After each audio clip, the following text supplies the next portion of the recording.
கடந்த 5 ஆண்டு காலத்தில் மட்டும் தமிழ்நாட்டில் 22 லட்சம் கிலோ கஞ்சா வணிகம் செய்யப்பட்டிருக்கிற 22 லட்சம் கிலோ. அது மட்டுமல்ல, கஞ்சாவை போன்ற இன்னும் கொடூரமான மோசமான போதைப் பொருட்கள், காக்கைன், ஹெரோயின், அபின், LSD, மித்தைலாம்பிட்டமின், ஃபென்டனைல் போன்ற மேற்கத்திய நாடுகளில் விற்கின்ற அத்துணை போதைப் பொருட்களும் தமிழ்நாட்டில் நகரங்கள் மட்டுமல்ல கிராமத்திலே விற்றுக் கொண்டிருக்கின்றார்கள். வெட்கக்கேடியாகலாம். இவர்கள் மீண்டும் ஆட்சிக்கு வந்தால் தமிழ்நாடு முடிந்துவிடும். இந்த தலைமுறை இருக்காது. அந்த ஆதங்கத்தில் தான் நான் சொல்கின்றேன், தமிழக மக்களே, ஒரு ஆட்சி மாற்றத்தை கொண்டு வாருங்கள். ஒரு பக்கம் கொலைகள், மற்றொரு பக்கம் தற்கொலைகள். தமிழ்நாட்டில் 5 ஆண்டு காலத்தில் விவசாய பெருமக்கள் நமக்கு சோறு போடுகின்ற கடவுள் 3280 விவசாயிகள் தற்கொலை செய்திருக்கின்றார்கள்.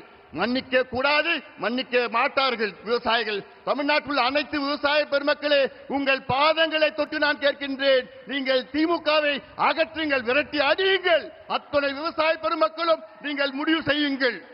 நாங்கள் உங்களுக்கு நல்லது செய்வோம்.